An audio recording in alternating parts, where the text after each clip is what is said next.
Capítulo 901. Klein não trouxe o apito de cobre de Azik diretamente acima da névoa cinza desta vez, mas planejou fazê-lo da mesma forma que fez quando adivinhou pela primeira vez sobre o emblema sagrado do Sol mutante.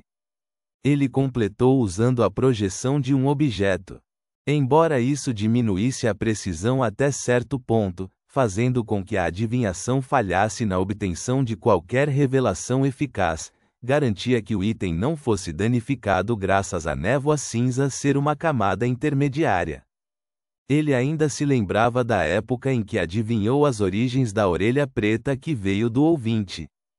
Este artefato selado sofreu retaliação do verdadeiro Criador, fazendo com que ele desmoronasse e se transformasse em um amuleto. Portanto, com a suspeita de que o resultado da adivinhação pudesse apontar para o cadáver da morte ou outros restos mortais, um poder divino de sequência zero que havia perecido há muito tempo, mas ainda era capaz de mudar o ambiente do mar Berserk, Klein decidiu deixar o apito de cobre de Azik no mundo real e adivinhar usando uma projeção. Isso foi para evitar a possibilidade de danificar um item tão importante. Afinal, a morte e o verdadeiro Criador estavam no mesmo nível. Quanto ao motivo pelo qual Klein se atreveu a usar diretamente as viagens de Groselli para adivinhar suas origens, foi porque o antigo deus, dragão da imaginação, já havia morrido há muito tempo. Sua característica correspondente provavelmente foi herdada por outra pessoa e mudou de mãos diversas vezes. Além disso, o livro em si era extremamente forte.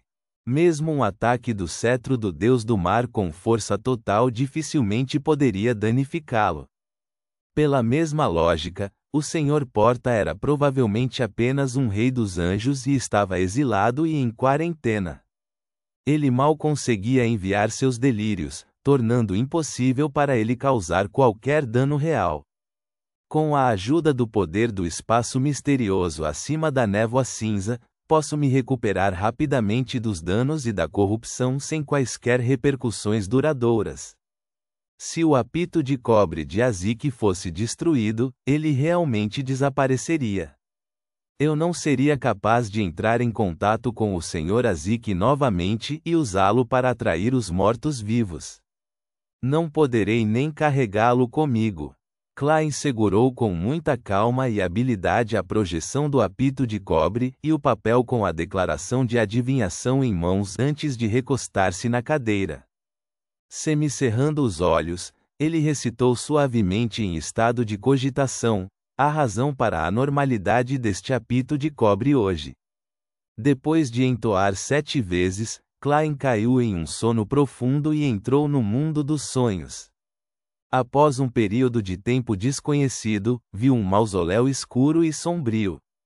Ele viu uma escada escura que se estendia para baixo e caixões colocados ao redor dela.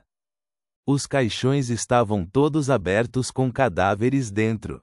Em suas costas cresciam penas brancas manchadas com óleo amarelo claro. Mesmo no sonho, Klein achou a cena anormalmente familiar, como se já a tivesse visto antes. Naquele momento, pareceu sentir o cheiro putrido de podridão e ouvir a respiração lenta de algo ou alguém. Ele sentiu que a escuridão no mausoléu estava aumentando, dando-lhe uma sensação aguda de silêncio mortal. De repente, delírios altos e suaves soaram ao mesmo tempo. Os cadáveres nos caixões com penas brancas nas costas flutuaram juntos e, usando seus rostos meio podres e meio pálidos, saíram do sonho. Com o coração disparando, Klein perdeu o controle do coração, como se ele tivesse sido agarrado por mãos invisíveis e arrancado do peito. Durante esse processo, seu sonho desmoronou em fragmentos ao retornar ao nada. E a cena final que Klein viu foi que, não só os cadáveres estavam com penas brancas nas costas e em outras partes do corpo, como também havia finos tubos pretos ilusórios que perfuravam seus corpos. Eles se estendiam profundamente no mausoléu, onde emanava uma névoa negra, fria e sinistra. A névoa negra contraiu-se e expandiu-se lentamente, produzindo sons ofegantes. Quando a comoção dessa cena chegou aos olhos e ouvidos de Klein, a cor de sua pele desapareceu rapidamente. Isso deixou sua pele apodrecendo e transbordando de pus.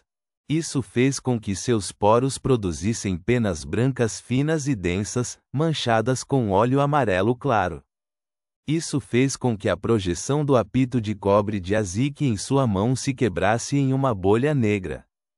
A longa mesa manchada do antigo palácio apodreceu e desabou enquanto as 22 cadeiras de espaldar alto eram envoltas por penas brancas como se tivessem vida própria.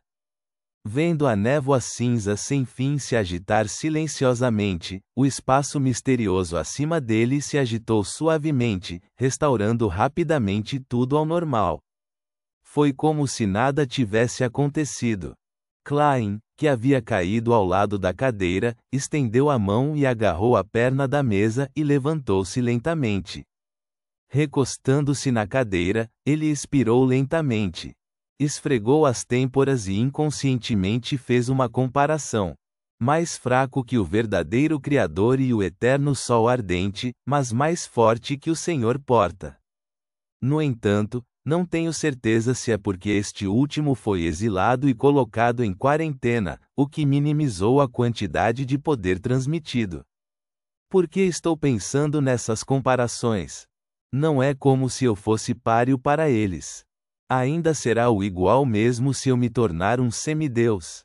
Infelizmente, não vi diretamente o objeto escondido na névoa negra, caso contrário, eu poderia obter algumas fórmulas de poções ou conhecimento de misticismo. Klein sentiu uma sensação desconcertante de arrependimento ao olhar para o lado da cadeira. Ele viu uma névoa negra ilusória flutuando ali. Foram os restos após a quebra da projeção do apito de cobre de Azik. Não há sensação de força, o que significa que não pode ser usado como amuleto. Qual é a sua utilidade? Klein pensou em outra coisa enquanto invocava um anjo de papel reserva de sua pilha de lixo e o lançava na névoa negra ilusória. No momento em que os dois fizeram contato, imediatamente se fundiram. A estatueta de papel rapidamente ficou preta e parecia serena e silenciosa. Nas suas costas cresciam penas brancas manchadas com óleo amarelo claro. Tal mudança só foi mantida por um segundo. A estatueta de papel voltou ao seu estado original, mas não parecia corpórea, como se fosse meio ilusória. Além disso, havia padrões semelhantes apenas que cobriam as costas da estatueta de papel. Para que isso pode ser usado? Klein fez a estatueta de papel mutante pousar de volta na palma da mão. Ele não se atreveu a usar a adivinhação para determinar seus efeitos, com medo de ver a cena de seu sonho anterior, permitindo que o objeto agora preparado das profundezas da névoa negra invadisse onde ele estava. Após repetidas verificações, Klein usou seu conhecimento em misticismo para determinar algo. Não contém nenhum poder, mas é substancialmente único. Talvez possa criar efeitos especiais relacionados ao domínio dos mortos-vivos quando usado como substituto de estatueta de papel ou anjo de papel. É como a gaita do meu aventureiro.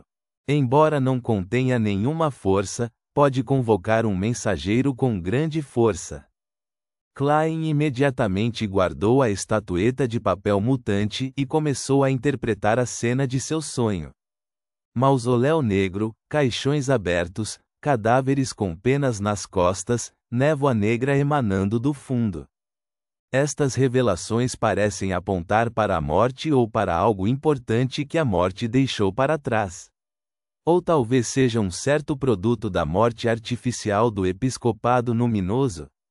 Certo, porque achei o que vi familiar. Klein lembrou-se cuidadosamente e rapidamente encontrou uma resposta. Ele tinha visto uma cena semelhante em uma adivinhação específica há muito tempo. Daquela vez, O conteúdo de sua adivinhação foi o resultado de esconder dos falcões noturnos assuntos relacionados ao Sr. Azik. Naquela época, ele tinha visto duas cenas em seu sonho. Uma delas era ele mesmo caindo em um mar de sangue e sendo puxado por Azik. A outra eram eles se encontrando em um mausoléu escuro e sombrio, parecendo estar procurando por alguma coisa. Klein já havia tentado interpretá-lo, acreditando que a primeira cena o representava em perigo e sendo resgatado pelo Sr. Azik. A segunda cena os representou explorando juntos um mausoléu ou algum lugar que simbolizasse uma tumba. O primeiro foi verificado durante o meteoro que caiu dos céus em Backlund. Este último finalmente revelou pistas hoje. Será que o lugar que o Sr. Azik e eu iremos explorar é o mausoléu que acabei de ver? Mas este mausoléu é muito perigoso. O objeto na parte mais profunda da névoa negra tem um nível muito alto. É apenas um pouco mais fraco que as verdadeiras divindades. Além disso, está cheio de malevolência. Klein franziu as sobrancelhas pouco a pouco, acreditando que a exploração deles juntos não era naturalmente uma coisa boa. Isso o fez acreditar que era necessário deter o Sr. Azik. No entanto, também suspeitava que a cena de adivinhação que viu não poderia ser evitada. Caso contrário, um resultado pior aconteceria de uma forma dramática no desenrolar do destino. Pelo menos durante minha primeira adivinhação, havia apenas a cena de exploração e nenhuma aparência de perigo. Talvez haja uma maneira de contornar isso. Talvez seja por isso que os videntes são frequentemente tão vagos. Às vezes, ser muito claro pode sair pela culatra. Klein planejava mencionar vagamente seu sonho, sem fornecer qualquer interpretação quando encontrasse o Sr. Azik novamente, e permitir que ele compartilhasse seus pontos de vista. Depois de se decidir, Klein recostou-se e olhou para a cúpula do magnífico palácio antes de desaparecer acima da névoa cinza. Reticências. A pura luz do amanhecer foi emitida pelo ancião do conselho de 6 membros, o outro caçador de demônios, Oit Shirmon. Dissolveu as penas brancas que cresciam nos poros de sua pele enquanto ele suprimia a subsequente contorção de sua carne e sangue. Os músculos de seu braço incharam quando ele puxou a corda do arco matador de dragão, permitindo que raios elétricos prateados e o amanhecer da luz se fundissem em uma flecha deslumbrante. A flecha voou e alcançou instantaneamente o altar que estava cheio de crânios de monstros. Atingiu o pesado caixão preto como ferro. Silenciosamente, o feixe da flecha diminuiu e desapareceu sem deixar qualquer efeito. Não, a área ao redor do altar estava ficando cada vez mais escura e sombria. Dentro do caixão preto como ferro, um som que lembrava ossos esfregando uns contra os outros soou. Por quê? Por que você está perturbando meu sono? Ao ouvir isso, o coração de White ficou pesado instantaneamente.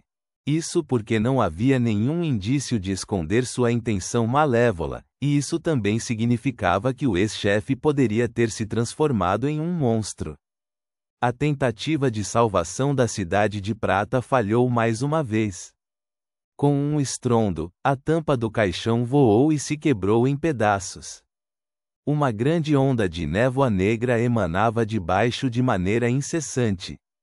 Em meio a essa cena, Oit viu uma figura se levantar lentamente de dentro do caixão.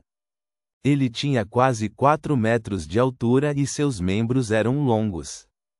Seu corpo estava coberto de penas brancas manchadas com um leve óleo amarelo. Atrás de suas costas havia finos tubos pretos ilusórios que se conectavam ao infinito. Atrás dos 3 membros do conselho de 6 membros, uma onda enorme agitou-se no rio escuro como o breu.